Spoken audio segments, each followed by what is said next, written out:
I want to introduce a new wallet by AltConSys. It does not require a user login. It doesn't require a username. It doesn't require an email. It doesn't require a password. It does not keep track of your transactions. All transactions get briefly stored in order to allow collaboration between the two parties doing that contract.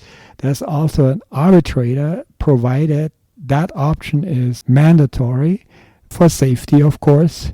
And there's also a contract generating tool built in that will help you come to a consensus, and that consensus will be stored on the blockchain in form of checksum. So it's really easy to use. Please go check out my instructions that are already posted. And if you're a beginner, just go for it. It's easy.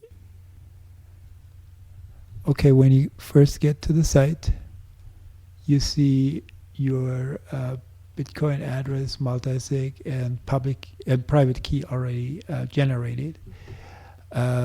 So what you do is you need the other party's public key, which they emailed you to you. Here it is already for me. You pick it out of your email, copy it. It has to be entered here this way. And once you do that, you see here pop up some information that you may want to save. Here's also, here's the next step that's a little more active, and that's the meeting of the mind that's trying to generate a legal contract. So what you do is you write your offer here on the left, and you send it off, and it says it doesn't match. What you have on the other party's offer is nothing. So what you do is, now you can't do anything. You have to wait until they put their offer in. So what they're gonna say is, on their end, now I just switched screens as you can see. Okay, on the right you see my offer. That's what they see. Now they write in their offer, no. This is my offer. Okay, and then they send that off. And of course, checksums don't match. Now I'm going back to our page where we started out, and we've been waiting for a while, and so we now go and refresh, and then we see on theirs on the right show up, and we look at it and we say, hey, this is cool. We could also write a whole bunch of stuff. Like, this is a template of what you could write. You can always clear it. You can write whatever you do. But in this case, we're just going to take over what they are suggesting, because we were fine with it, which means we duplicate this. And then you see on the bottom here, those checksums, they match.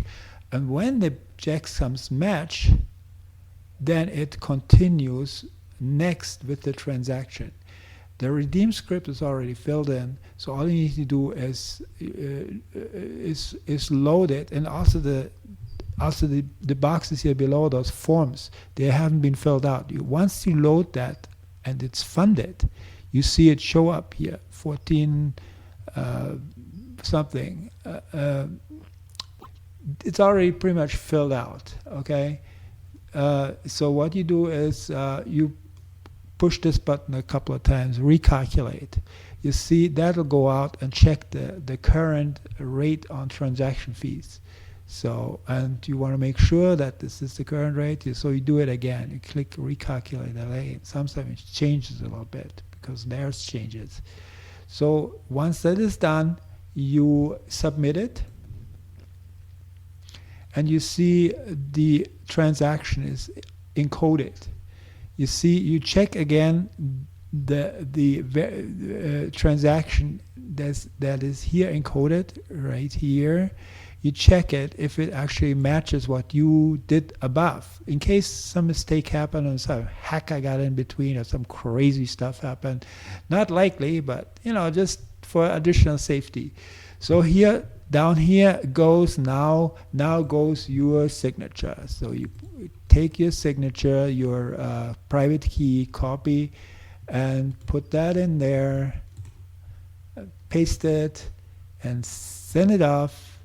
and you get a signed transaction. And what else it does, it sends it off to the server where the other party, they are there. Let's assume they are the buyer, and they find also that finally there's a match in the contract, and then they look and wondering if my money got there, and they do the reload and they see it got there. It's in there, right here. And furthermore, when they scroll down, the other party, assumingly the seller, has already filled out that little transaction, and all you need to do is check if it matches with what you agreed. And then if it does, all you do is take your private key, copy that, put that in there, and send it off. And here it is, signed twice, ready to be broadcast. And here's the button. When you click that, which I'm not going to do, that's it. That's all there is to it. As you can see, it went very quickly and smoothly.